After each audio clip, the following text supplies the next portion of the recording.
ese paso? ¿Por qué dar ese salto? Realmente creo que tenemos cada vez una presión económica en la salud, en todos los ámbitos, a nivel de la solicitud de los implantes. Los hospitales tienen otro tipo de necesidad y todo eso hace que el costo se incremente. Los hospitales cada vez hay más déficit de camas, de insumos, y hay que ver de qué forma somos recursivos para lograr el éxito. Y obviamente las expectativas del paciente van cambiando. Los pacientes tienen ahora el famoso Google Doctor, entran y pueden ver qué es lo que está sucediendo en el mundo, y posiblemente eso se nos traslada a nosotros muchas veces en un problema.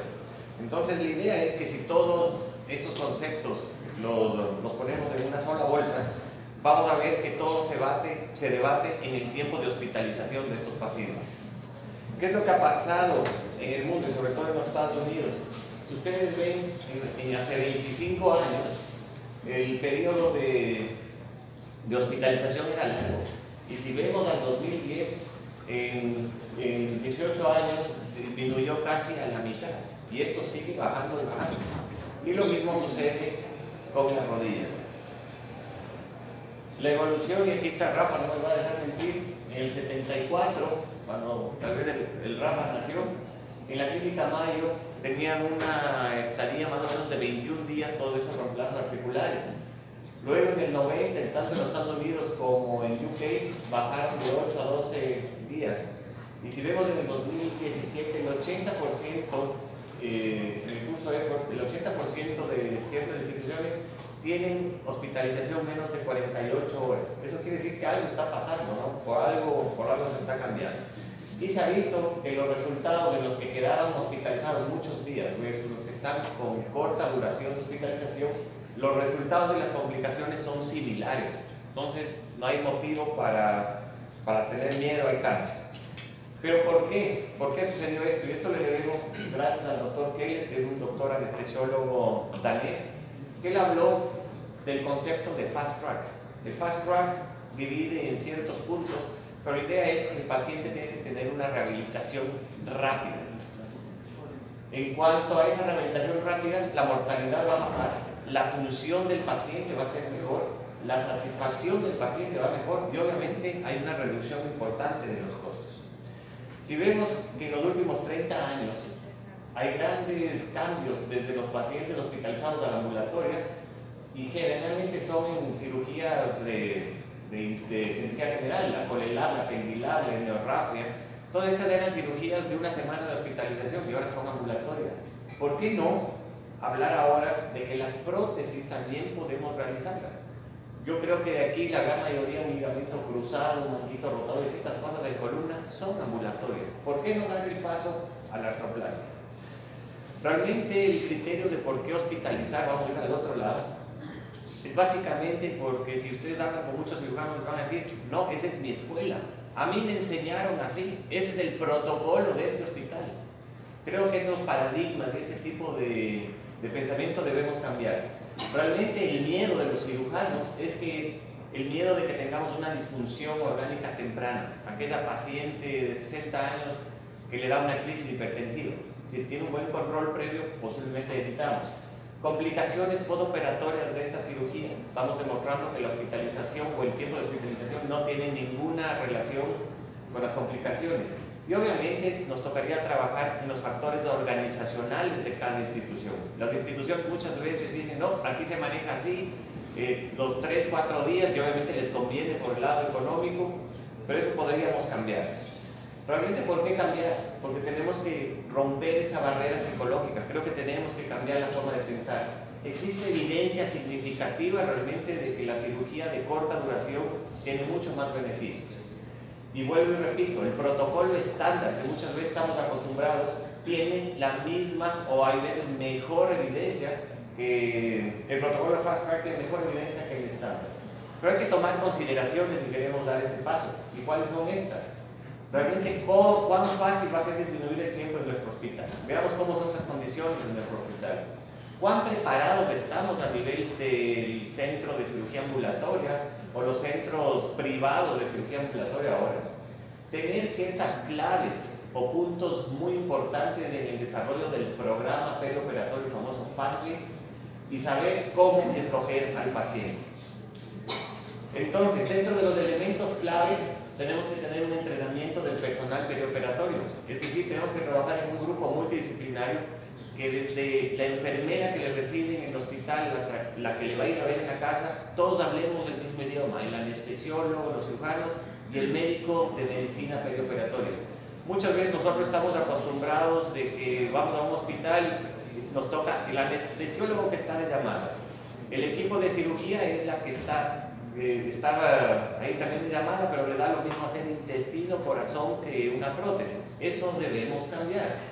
Obviamente también debemos de mejorar en cuanto al manejo del dolor, pero las claves realmente son manejo del dolor multimodal, tener un programa médico establecido y sobre todo seleccionar al paciente.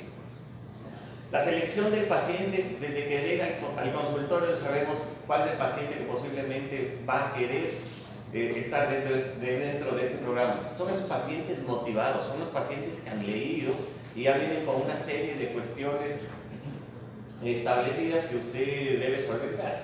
Pero ese paciente que viene aprensivo, no le convence, con muchas dudas, posiblemente va a tener un fallo potencial, porque necesitamos de la ayuda del paciente. Muy importante tener a su alrededor un medio de soporte, ya sea la familia, amigos, pero que tenga esa seguridad de respaldo. Obviamente la condición mental y física es importante, no vamos a suponer este tipo de cirugía ambulatoria va a funcionar en un paciente como Alzheimer, no, imposible. Y sobre todo lo que ya estamos viviendo nosotros también aquí en el Ecuador, tanto como en los Estados Unidos, Alemania y Australia, la crisis de los opioides. No sé aquí en Guayaquil cómo está funcionando, pero en Quito cada vez hay más consumo de opioides y no nos estamos dando cuenta de que es un riesgo a la salud en este momento. Y vuelvo y repito, estratificar el riesgo médico. Si nosotros vemos y hablamos con los anestesiólogos o los médicos de medicina perioperatoria, todos les van a mandar a ustedes una certificación de que el paciente es apto basado en el ASA. Pero si nosotros vemos el valor predictivo positivo que tiene el ASA, no llega más del 80%. Por eso se creó ahora un escenario y una escala de valorar a este tipo de pacientes para estratificar el riesgo, que se llama el OAR, que tiene un valor predictivo positivo mayor al 80%. Es decir, esa herramienta va a ser más sensible y específica para determinar aquellos pacientes que podrían tener complicaciones en el futuro. Hay predictores con gran efecto.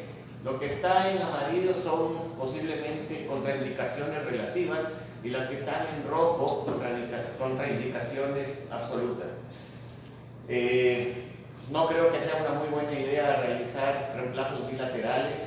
Hay que ver dónde vamos a realizar, el cirujano cómo es su técnica quirúrgica, cuánto tiempo se demora en cirugía y obviamente las comorbilidades de los pacientes. Algo que es totalmente prohibido para determinar el paciente apto para cirugía ambulatoria son aquellos pacientes que tienen lo que se llama el síndrome de catastrofización del dolor. Son esos pacientes que les duele todo. Un día le consultan por dolor en el hombro, un día por la rodilla, y son pacientes que terminan operados y siguen con mayor dolor. Obviamente desarrollan un síndrome doloroso regional complejo. Y vuelvo y repito, una realidad que es lastimosa en el Ecuador, que es el uso de los opioides. En el prequirúrgico, ¿cómo estamos manejando estos pacientes? Todas las guías nos hablan, y esto deberíamos hacer todos, en todos los pacientes, independientemente si son ambulatorios o no. 2 días antes de la cirugía, baños con clorexidina, esto es demostrable, ustedes saben muy bien. Mupirocina intranasal versus iodopovidona intranasal. Estamos dando el celecoxib y la gabapentina como preanestesia y los pacientes ingresan el mismo día. Se ha demostrado en escalas de estrés que el paciente que ingresa el día previo a cirugía tiene 3 veces más riesgo de complicaciones que el que ingresa el mismo día. El ayuno, otro mito que tenemos nosotros con los anestesiólogos.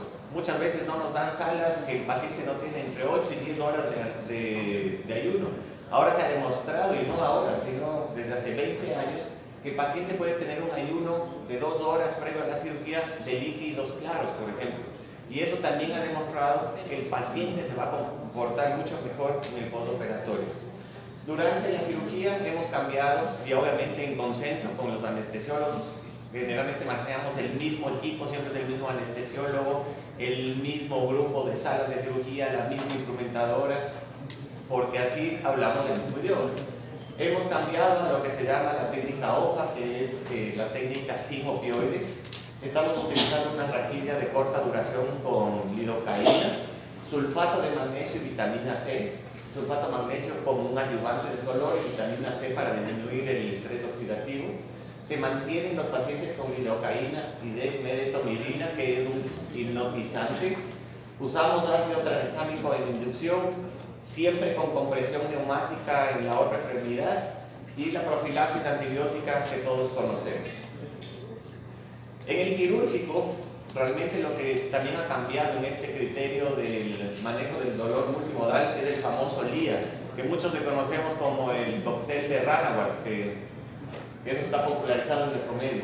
Este es un cóctel que ustedes van a encontrar en la literatura, que hay muchas mezclas, y esas mezclas funcionan, pero hay que tener cuidado. La que nosotros tenemos en mente es levobupicaína, ya que no tenemos el Exparel en el Ecuador, pero es el más parecido, es una lidocaína pesada que se mantiene en el tiempo. No es la liposomal, pero funciona parecido en el tiempo. Usamos un antiinflamatorio como el dextroprofeno, le aumentamos ácido tranexámico 1 gramo, y en casos de pacientes que no tengan contraindicación usamos triamcinolona. ¿Dónde vamos a inyectar esto? Es muy importante, les invito a leer este artículo, pero es muy importante leer que vamos a tener que indicar las inyecciones a nivel de la cápsula posterior y sobre todo en los recesos, pero a nivel superióptico. Si nosotros hacemos esto, seguro vamos a disminuir el consumo de medicación quirúrgica. Generalmente no usamos opioides, mantenemos la gabapentina y empezamos una terapia que está dentro del programa de Fast Track. Estos son pacientes en la cirugía dentro de la primera hora postquirúrgica, pacientes con reemplazo total de rodilla y de cadera, que si ustedes ven están en la sala de recuperación aún y son pacientes que ya tienen una función adecuada. El paciente, solo el hecho de verse que ha regenerado su función, tiene una estima mucho más alta y el nivel de satisfacción va a ser mucho mayor. Y eso nos va a ayudar a todos nosotros para el resultado final del paciente. Muy importante lo que estamos utilizando ahora, que son los famosos drapes que usamos, que son con presión negativa. Por ejemplo, este es de una casa comercial acá. Y las otras que son, por ejemplo, el Aquacel Plata, lastimosamente no me corrió el video aquí, y que tiene las ventajas como el doctor Long ya nos explicó. Generalmente hacemos lavado con Prontosano. Este es un producto alemán, que es un producto para limpiar las heridas en general, que es una mezcla de algunas sustancias, pero es un bacteriostático muy bueno. Todos los pacientes cuando operamos también ponemos el polvo de vancomicina. ¿En qué estamos ahora? Empezamos gracias a nuestros amigos americanos que nos metieron en este mundo en el 2017 y en estos 2 años vamos ya a 88 pacientes, 50 reemplazos total de cadera. Acordémonos que en Quito hacemos más cadera que rodilla y aquí en Guayaquil es al revés. Y lo que medimos es el índice de satisfacción, cuánto del dolor, teniendo un seguimiento mínimo de 6 meses. En cuanto al dolor, podemos ver que la escala analógica del dolor nunca superó 4.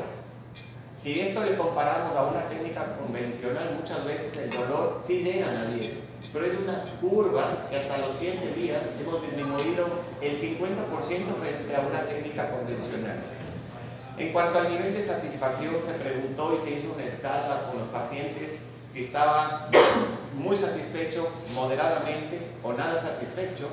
Y a una pregunta de sí o no, si es que volvería a hacerse esa misma cirugía o recomendaría a alguien que se haga esta cirugía. Y lo que vimos es que crecieron en las 2 preguntas y en las 2 encuestas más del 30%, es decir, las respuestas fueron favorables mucho más que frente a una técnica convencional. Y creo que este es el resultado. Son pacientes realmente felices y aunque ustedes no lo crean, esto es a los 3 meses de un reemplazo total de rodilla. Entonces la satisfacción del paciente se incrementa y vuelvo y repito, nos ayuda. En conclusión, creo que es una opción viable para nuestro medio. Simplemente tenemos que educar y conversar. Debemos escoger al paciente. Hay nuevas guías de manejo. Salirnos de lo convencional o lo que nos han enseñado, porque todos los días evolucionamos. Educar a los pacientes, a la gente de nuestros hospitales y a nosotros como cirujanos. Crear protocolos. Creo que en nuestros hospitales no se manejan protocolos. Cada uno hace más o menos lo que queremos muchas veces. Y crear un equipo multidisciplinario. Este es un paciente, acuérdense que hace unas 2 semanas fue el Ironman de Manta. Este es un paciente que en febrero lo operé de un reemplazo total de cadera. Este es un short step con una copa de doble movilidad. A los 10 días él estuvo ya practicando en su bicicleta. Es un paciente triatleta. Y nos acaba de mandar de Manta, que fue el Ironman. Miren ese valor de 9 kilómetros en 50 minutos. Que si yo les pido, alce la mano, ¿quién corre eso? Creo que él nos gana a todos. Así que muchas gracias. Y quiero aprovechar de una vez e invitarlos a algo que hemos hablado el día de ayer con todos los amigos. Vamos a lanzar el Arthroplasty Disaster Ecuador el próximo año. Así que desde ya, invitados todos nuestros colegas, Rafa, Will, Dr. Gerke, la familia de Colombia, y trabajamos juntos para que sea esto un éxito el próximo año. Muchas gracias.